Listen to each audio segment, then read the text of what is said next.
Hello नमस्कार दोस्तों, मैं Brajesh MSI math study IQ के इस परिवार में आप सभी लोगों का हार्दिक स्वागत करता हूँ। बंधुओं, दोस्तों, सखाओं, कैसे हो? उम्मीद है बेहतर होगे और आपकी स्टडी बढ़िया चल रही होगी। दोस्तों, पिछली वाली वीडियो हमने क्लास 10th मैथ प्रश्नावली 1.1 कंप्लीट की थी। इस वाली वीडियो हम देखने वाले हैं प्रश्नावली 1.2।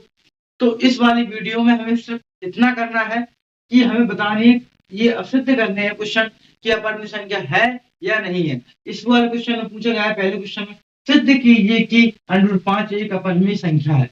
तो पहले तो ये जान लो पहली बात कि परिमेय संख्या और अपरिमेय संख्या होती क्या है। तो परिमेय संख्याएं वे संख्याएं होती हैं जिन्हें हम P/Q के रूप में लिख सकते हैं, जहां Q का मान 0 के बराबर नहीं होता है। और अपरिमेय संख्याएं वे संख्याएं होती हैं जिन्हें हम P/Q के रूप में नहीं लिख सकते हैं। ठीक है, समझ में आया? परिमेय अपरिमेय में अंतर कितना है? परिमेय को P/Q के रूप में लिख सकते हो जहां Q का मान 0 के बराबर नहीं होना चाहिए, और अपरिमेय संख्याओं को तुम P/Q के रूप में नहीं लिख सकते हो। तो हमें इसमें क्वेश्चन में यही सिद्ध करना है कि √5 एक अपरिमेय संख्या है। ठीक है, तो इसको कैसे सिद्ध करेंगे? सभी क्वेश्चनों को सॉल्व करने की एक शानदार ट्रिक है। इन सभी क्वेश्चनों को एक सिस्टमैटिक तरीके से सॉल्व किया जाएगा। देखिए कैसे। पहले क्या करना है, सिद्ध कीजिए कि √5 एक अपरिमेय संख्या है। तो इसे अपरिमेय पर संख्या सिद्ध करने के लिए हम मान लेंगे कि √5 एक परिमेय संख्या है। ठीक है, तो यहां लिखते हैं माना √5 एक कैसी है? परिमेय संख्या है। परिमेय संख्या है। देखो, √5 एक परिमेय संख्या है तो इसे हम P/Q के रूप में लिख सकते हैं। लिख सकते हैं कि नहीं? तो हम इसे लिखेंगे P/Q के रूप में। √5 बराबर क्या हो जाएगा? P/Q, जहां P तथा Q, जहां P तथा Q दो सहअभाज्य पूर्णांक है। सहअभाज्य कैसे हैं? पूर्णांक है। सहअभाज्य पूर्णांक है। अब सहअभाज्य का मतलब क्या होता है? सहअभाज्य का मतलब ये होता है P और Q का HCF एक आना चाहिए, वो होंगे सहअभाज्य। और पूर्णांक क्या होते हैं? पूर्णांक वे संख्याएं होती हैं जिनमें धनात्मक, ऋणात्मक और जीरो सम्मिलित हो, वो होते हैं पूर्णांक। लेकिन सहअभाज्य जहां बात की जाए तो P और Q का हम HCF ले और 1 आ जाए तो वो सहअभाज्य संख्याएं हो जाती हैं। तो क्या कहा है? √5 बराबर P/Q, जहां P तथा Q दो सहअभाज्य पूर्णांक है। ठीक है, इतना भारी क्वेश्चन में लिखना है। अब क्या करेंगे? अब करेंगे दोनों पक्षों का वर्ग करने पर। दोनों पक्षों का क्या करेंगे? वर्ग करने पर। दोनों पक्षों का वर्ग करेंगे तो √5 का स्क्वायर हो जाएगा। हो जाए कि नहीं? और यहां पर हो जाएगा P/Q का होल स्क्वायर हो जाएगा। तो √5 का वर्ग, स्क्वायर से रूट हट जाएगा। हट जाएगा कि नहीं? तो क्या आ जाएगा? यहाँ पर 5 आ जाएगा और यहाँ पर P² आ जाएगा। ठीक है, अब देखो ये Q है, इस साइड जाएगा, डिवाइड में यानी भाग में इस साइड जाएगा, गुणा में हो जाएगा। तो 5Q² बराबर कितना आ गया? P²। अब देखो ये 5Q के गुणा में है, इस साइड भेजेंगे दूसरी साइड, तो किस में जाएगा? भाग में। ये तो पता ही है, गुणा की चीज दूसरी साइड जाती है तो भाग में आ जाती है, और भाग की चीज गुणा में। प्लस का माइनस होता है और माइनस का प्लस होता है। ठीक है, तो देखो Q² बराबर क्या निकल आएगा? ये 5 गुणा में इस साइड आएगा, भाग में हो जाएगा, तो P²/5। इससे क्या सिद्ध होता है? इससे ये सिद्ध होता है कि P² 5 से विभाज्य है। क्या P² 5 से कैसी है? विभाज्य है। यही सिद्ध हो रहा है, विभाज्य है। देखो किसी का वर्ग 5 किसी संख्या से विभाज्य हो, यानी P² 5 से विभाज्य, तो P भी 5 से विभाज्य होगी, यानी उसका वर्ग विभाजित हो रहा है तो उसकी वो संख्या तो विभाजित हो ही जाएगी। ये तो नॉर्मल सी बात है, ये तो समझते ही हो। तो इसका मतलब क्या हो जाएगा? तो P भी 5 से विभाज्य होगी। क्या होगी? P भी 5 से विभाज्य होगा, विभाज्य होगी। ठीक है, P भी 5 से कैसी होगी? विभाज्य होगी। होगी, तो इसको हमने दे दिया समीकरण नंबर ए। ठीक है, P² 5 से विभाज्य। अब क्या करते हैं? हम मान लेते हैं, माना P² बराबर 5m रखने पर। ये हर एक क्वेश्चन में मानना है बिल्कुल एकदम, ये समझ लो, ये एक तरीका है करने का। ये हर एक क्वेश्चन में मानना है। अभी दूसरा क्वेश्चन करेंगे बिल्कुल इसी तरीके से रहेगा, बस अभी बता देंगे। ये समझ लो, ये इतना हर एक क्वेश्चन में लिखना है। अब लिखेंगे चूंकि क्या पी बराबर माना P बराबर 5m, P बराबर 5m मान लिया और इसको किस में रख देंगे, समीकरण एक में। माना P बराबर 5m, ये हमने माना है।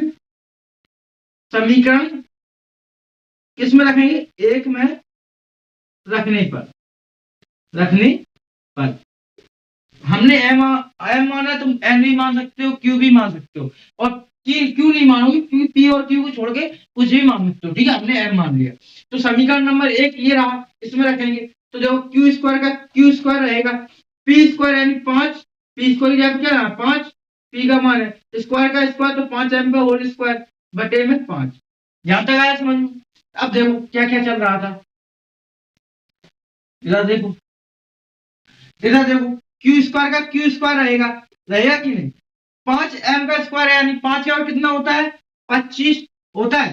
m पे स्क्वायर आ जाएगा m स्क्वायर का m स्क्वायर बटे में कितना चल रहा था 5 चल रहा था। ठीक है सर, ठीक है। 5 से कम 5 पचम 25, तो क्यू स्क्वायर बराबर क्या आ गया 5m स्क्वायर। आ गया कि नहीं आ गया, आ गया।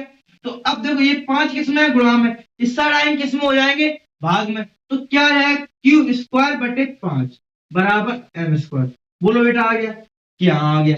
तो अब देखो इसका मतलब क्या हुआ, ये क्यू स्क्वायर बटे 5 है, तो इसका मतलब ये हुआ कि क्यू स्क्वायर 5 से विभाज्य होगा, है कि नहीं। तो m स्क्वायर का मान क्या आ गया, m स्क्वायर बराबर आ गया बेटा क्यू स्क्वायर बटे 5। इसका मतलब ये है क्योंकि क्यू स्क्वायर कितने से विभाज्य होगा 5 से विभाज्य होगा।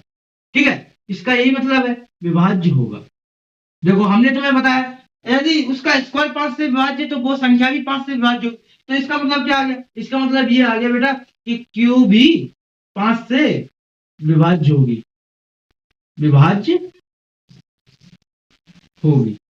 ठीक, क्यू भी 5 से विभाज्य होगी। अब देखो इसको दे दिया हमने समीकरण नंबर 2। देखो समीकरण एक और देखो समीकरण एक क्या कह रहा है पी स्क्वायर 5 से विभाज्य यानी पी 5 से विभाज्य है, और दूसरा कह रहा है कि क्यू 5 से विभाज्य। पी भी 5 से विभाज्य और क्यू भी 5 से विभाज्य, दोनों संख्या 5 से विभाज्य। और हमने ऊपर क्या कहा था कि दोनों सहभाज्य पूर्णांक है। इसका मतलब क्या था कि इन दोनों का एचसीएफ एक आएगा, यहाँ तो दोनों 5 से विभाज्य हो रहे। तो यह क्या हुआ, हमारी परिकल्पना गलत हो गई। हमने पहले में माना था तो ये तो अपन भी सिद्ध हो रहा है कि नहीं। समीकरण 1 व 2 से स्पष्ट है, यहां लिख देना चूंकि समीकरण 1 व 2 से क्या स्पष्ट है कि √5 कैसी है, हमने पहले में माना था दोनों 5 से विभाज्य होने लगी, यानी इसका एचसीएफ 5 आने लगा। तो 5 आने लगा कैसी हो जाएगी परिमेय संख्या है, ये परिमेय संख्या नहीं रहेगी, अपरिमेय हो जाएगी। तो समीकरण 1 व 2 से स्पष्ट है कि √5 एक कैसी है, एक अपरिमेय संख्या है। कितनी है, अपरिमेय संख्या है। अतः हमारी परिकल्पना कैसी हुई, गलत हुई। हमने माना था वो गलत हो गया, अतः हमारी परिकल्पना गलत है, गलत। ये तो वही वाली बात हो गई, तुक्का चाट लिया, वही हो गई कि नहीं हो गई। देखो हमने √5 अपरिमेय संख्या सिद्ध करनी थी, हमने परिमेय मान लिया और निकल आई अपरिमेय, निकल आई कि नहीं अपरिमेय। ठीक है, अब देखो ऐसे है कोई क्वेश्चन दे दे, दूसरा क्वेश्चन दे दे कि √2 तुम सिद्ध करो कि √2, ये समझ में आ गया, आ गया। अब कोई क्वेश्चन आया कि √2 एक अपरिमेय संख्या है, इसको सिद्ध करना है।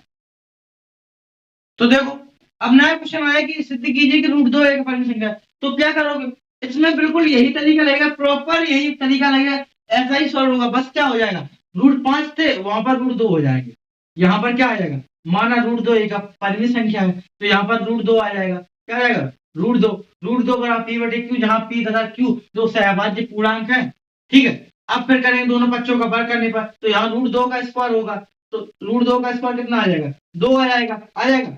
अब देखो यहाँ 5 थे वहां पर 2 आ जाएंगे, समझ रहे हो कि नहीं समझ रहे हो। ठीक है, जहां 5 है उसकी जगह पे सिर्फ 2 आ जाएगा, जहां 5 है 2 आ जाएगा। यहाँ देखो हमने p बराबर 5m माना था, अब 2 बार चल रहा है तो हम p बराबर 2m मानेंगे। कितना मानेंगे 2m मानेंगे, तो यहाँ 2m का स्क्वायर हो जाएगा कि नहीं हो जाएगा, 2m का 5 की जगह पे 2 आ जाएंगे। ये बात ध्यान रखना, 5 की जगह पे 2 आएंगे, पूरा वही रहेगा, बस 5 की जगह पे 2 आएंगे। अब 2 का वेट कितना होगा, 4 होगा बेटा, कितना होगा 4, तो 4 m स्क्वायर हो जाएगा, यहाँ 2 चल ही रहे थे, 2 एकम 2, 2 दूनी 4, तो कितना आ गया 2m स्क्वायर, 2m स्क्वायर आ गया, यहाँ कितना आएगा 2 आएगा बेटा, आएगा कि नहीं आएगा 2, ये देखो इधर भी 2 आ जाएगा, 5 की जगह पे 2, तो क्या होगा क्यू इसको यहाँ देखो, यहाँ तो लिखना भूल ही गए 2, यहाँ 5 की जगह पे सिर्फ 2 कर दो बस, और कुछ नहीं, सीधा सॉल्व, 5 की जगह पे 2, 5 की जगह पे 2, कहाँ है यहाँ 5 है, यहाँ 2 कर दो, यहाँ 2 कर दो, तो देखो क्यू स्क्वायर 2 से विभाज्य, तो क्यू भी 2 से विभाज्य होगा। अगला समीकरण 1 व 2 से स्पष्ट है कि अंडर 2, अब आपने कितना सिद्ध किया अंडर 2, कि अंडर 2 एक अपरिमेय संख्या है, अतः हमारी परिकल्पना गलत है, ठीक है, वही हो गया। अंडर 3 का आपको घर से निकालना है, हमने ये क्वेश्चन बोल दे रहा है सिद्ध कीजिए कि अंडर 3 एक अपरिमेय संख्या, अब कर लोगे आप इसी तरीके से, सेम इसी तरीके से कर लेना आप, ठीक है। अब देखो नेक्स्ट क्वेश्चन क्या कहता है वो देखते हैं, इसको मिटा दे रहे हैं, ठीक है, इसको मिटा दे रहे हैं।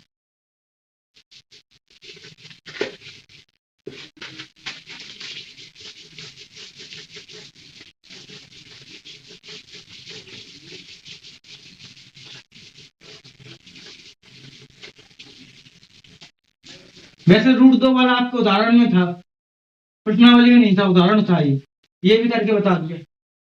उसके बाद क्या कह रहा है, सिद्ध कीजिए कि, क्वेश्चन देख लेते हैं, क्वेश्चन क्या कह रहा है, हाँ क्वेश्चन कह रहा है कि सिद्ध कीजिए कि 3 + 2√5 एक अपरिमेय संख्या, कितना 3 + 2√5 एक अपरिमेय संख्या। अब ये देखो ये क्वेश्चन तो बहुत जल्दी सॉल्व हो जाएगा, देखो कैसे, सिद्ध कीजिए कि 3 + 2√5 एक अपरिमेय संख्या, अब हमें इसको सिद्ध करना है, तो वही तरीका वही लिखेंगे, माना 3 + 2√5 एक कैसी है, एक परिमेय संख्या है, क्या है परिमेय संख्या है, ठीक है, 3 + 2√5 एक परिमेय संख्या है, तो क्या आ जाएगा 3 + 2√5 बराबर आ जाएगा p/q, जहां वही चलेगा क्योंकि जहां p तथा q दो कैसे हैं, सहअभाज्य पूर्णांक है, सहअभाज्य क्या है पूर्णांक है,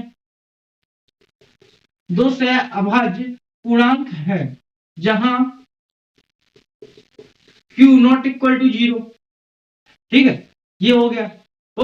अब इसके बाद देखो ये तीन है प्लस के हैं, हाँ है, पहले इसको सही तरीके से लिख लो, इधर लिख लो थोड़ा, 3 + 2√5 बराबर कितना p/q, ये चल रहा है। अब तुम दोनों बच्चों को वर्ग नहीं करना, रुक जाओ थोड़ा, ये देखो 3 प्लस के हैं, हाँ है, इस साइड आएंगे किसके होंगे माइनस के होंगे कि नहीं होंगे, तो क्या आ जाएगा 2√5 बराबर क्या आ जाएगा p/q माइनस के 3 आ जाएगा, बिल्कुल आ जाएगा सर, आ जाएगा। तो हमने ले लिया इसका एलसीएम, ठीक है, 2√5 बराबर क्या आ जाएगा क्यू, इसका एलसीएम आएगा, तो ठीक है, क्यू का भाग क्यू में बनवा जाएगा, तो 1 × p में होगा तो p आ जाएगा माइनस, बन के क्यू में जाएगा क्यू आ जाएगा, तो 3 का गुणा क्यू में होगा तो क्या आ जाएगा 3 क्यूब आ जाएगा 3 क्यूब, मानते हो, हाँ मानते हो, तो यहाँ पे क्या लिख देंगे 3 क्यूब, ठीक है।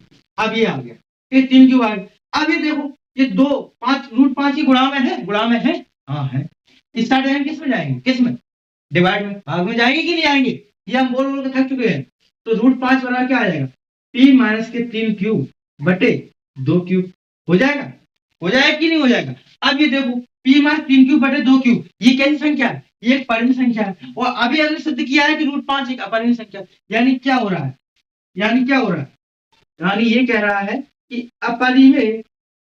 अपरिमेय संख्या इक्वल टू परिमेय संख्या इक्वल टू परिमेय संख्या, यही तो रहा, क्या ये होगा कभी अपरिमेय संख्या परिमेय संख्या के बराबर होगी कभी नहीं होगी, जिंदगी में नहीं होगी, तो हमारी परिकल्पना कैसे हुई, गलत हुई। अतः यहां लिख देना, अतः उपरोक्त, चूंकि उपरोक्त कारणों से स्पष्ट है कि 3 + 2√5 एक कैसी है अपरिमेय संख्या है, ठीक है, हो गया, बस इतना था, कर लो इसको नोट, फिर नेक्स्ट क्वेश्चन की ओर आगे बढ़ रहे हैं, कर लो इसको नोट।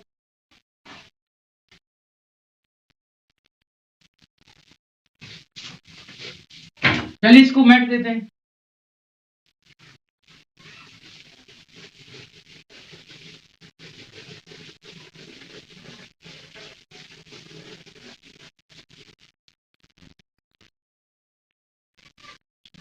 अगला क्वेश्चन, ये तो क्वेश्चन 2 था बेटा, लिख लिया था, तो पहला ही डर रह गया था। क्वेश्चन नंबर 3, कह रहा सिद्ध कीजिए कि निम्नलिखित अपरिमित संख्या है। तीसरे का पहला क्वेश्चन दे रखा है 1/√2। हमें किसको सिद्ध करना है? 1/√2 को हमें सिद्ध करना है कि 1/√2 एक अपरिमित संख्या है, ये हमें सिद्ध करना है। तो क्या वही एक तरीका माना, वही क्या माना 1/√2 कैसी है? 1/√2 एक परिमेय संख्या है। क्या है? परिमेय संख्या है, ये हमने मान लिया। परिमेय संख्या है तो भाई P/Q के रूप में होगी, ये बात तो हम बता चुके हैं। तो क्या आया P/Q, जहां वही पूरी भाषा है, जहां P तथा Q दो अभाज्य पूर्णांक है, दो अभाज्य पूर्णांक है, जहां Q का मान कैसा है? Q नॉट इक्वल टू 0 है। ठीक है, अब ये आ गया। तो अब देखो यहां तक कर लिया, इसको और सही तरीके से लिख लो, 1/2 बराबर P/Q। ये देखो ये आ गया। अब क्या करते हैं, इनकी संख्याओं को पलट देते हैं। क्या करते हैं? इनकी संख्याओं को हम पलट देते हैं। अंकों को पलटने पर लिखेंगे, अंकों को दोनों ओर के अंकों को पलटेंगे, को पलटने, ये स्टार है बेटा, पलटने पर। तो जो पलटेंगे तो क्या आ जाएगा? √2 बटेगा, बटे में लिखना जरूरी है नहीं? ठीक है, इसको क्या आ जाएगा? Q/P आ जाएगा। देखो Q/P एक परिमेय संख्या है, और हमने सिद्ध किया है कि √2 एक अपरिमेय संख्या है। करवाया था पहले क्वेश्चन में, हमने खुद कर था। √2 कैसी है? अपरिमेय संख्या, और Q/P कैसी है? परिमेय संख्या। के बराबर अपरिमेय संख्या परिमेय संख्या के बराबर होगी? कभी नहीं होगी। अपरिमेय संख्या परिमेय संख्या के कभी बराबर नहीं होगी। तो यहां लिख देंगे, क्योंकि अपरिमेय संख्या नॉट इक्वल टू परिमेय संख्या, ठीक है, नहीं होगी। और वही बात पूरी उपरोक्त कारणों से स्पष्ट है कि 1/√2 एक अपरिमेय संख्या है। सीधे सीधे लिखो, उपरोक्त कारणों से स्पष्ट है, स्पष्ट है कि 1/√2 एक कैसी है? एक अपरिमेय संख्या है। क्या है? अपरिमेय संख्या है। ठीक है, इतना लिख लो, फिर नेक्स्ट क्वेश्चन की ओर बढ़ेंगे, तीसरे के सेकंड वाले। इतना लिख लो सभी, लिख लो लिख लो, मैट दे इसको। चलिए इसको मैट देते हैं।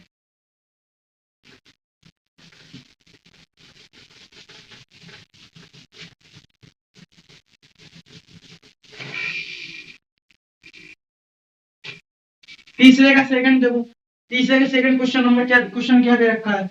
7√5, 7√5। ये हमें सिद्ध करना है कि 7√5 एक अपरिमेय संख्या है, यही सिद्ध करना है। तो हमने माना 7√5 एक परिमेय संख्या है। क्या? 7√5 एक परिमेय संख्या, ये हमने मान लिया। तो क्या आ जाएगा? 7√5 बराबर P/Q, जहां P तथा Q दो सहअभाज्य पूर्णांक है, और Q का मान 0 के बराबर नहीं है। ये आ जाएगा, आ जाएगा कि नहीं आ जाएगा? अब देखो इस 7 गुणा में नहीं आना अच्छे लगते, हम इस साइड भेजेंगे, तो क्या आ जाएगा? √5 बराबर आ जाएगा P/Q, 7Q आ जाएगा। ये डिवाइड में आ जाएगा, गुणा में है तो वो भाग में आ जाएगा। अब ये बात देख लो, ये √5 एक अपरिमेय संख्या, ये परिमेय संख्या। क्या अपरिमेय संख्या परिमेय संख्या के बराबर होती है कभी? सुना है कभी? हम तो कितनी बार बोल चुके हैं कि अपरिमेय संख्या परिमेय संख्या के बराबर नहीं होगी। तो क्या लिख देंगे? चूंकि √5 एक कैसी है? हमने सिद्ध किया था अपरिमेय संख्या है। तो क्या ये परिमेय है? तो अपरिमेय संख्या नॉट इक्वल टू परिमेय संख्या, नॉट इक्वल टू परिमेय संख्या। ठीक है, अब ये इक्वल नहीं है तो उपरोक्त वही बात, पूरी वही उपरोक्त कारणों से स्पष्ट है कि 7√5 की 7√5 एक कैसी है, एक अपरिमेय संख्या है, हो गया, हो गया, इतना नोट करो। फिर इसको रख पाते हैं, नेक्स्ट क्वेश्चन की ओर बढ़ेंगे। लास्ट क्वेश्चन बचा है इसका, तो इसको हम बैठ रहे हैं। लो बैठ दिया,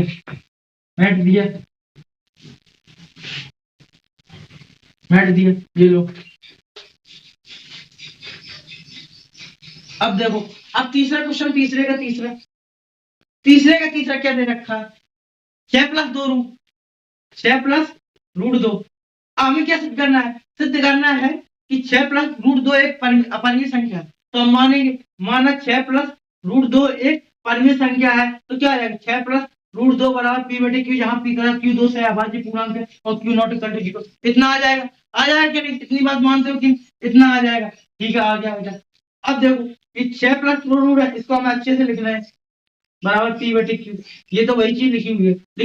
अब देखो 6 प्लस के इंस्टेड आएंगे, किसके हो जाएंगे, माइनस के हो जाएंगे, तो √2 बराबर आ जाएगा p/q माइनस के 6 आ जाएंगे। इनका एलसीएम ले लो, √2 बराबर क्या आ जाएगा, q एलसीएम आया p माइनस 6q आ जाएगा। q का भाग q में दिया, एक बार गया, 1 गुणा p में किया तो p आ गया, एक का भाग दिया q में तो q बार गया, तो q गुणा 6 में किया तो 6q आ गया।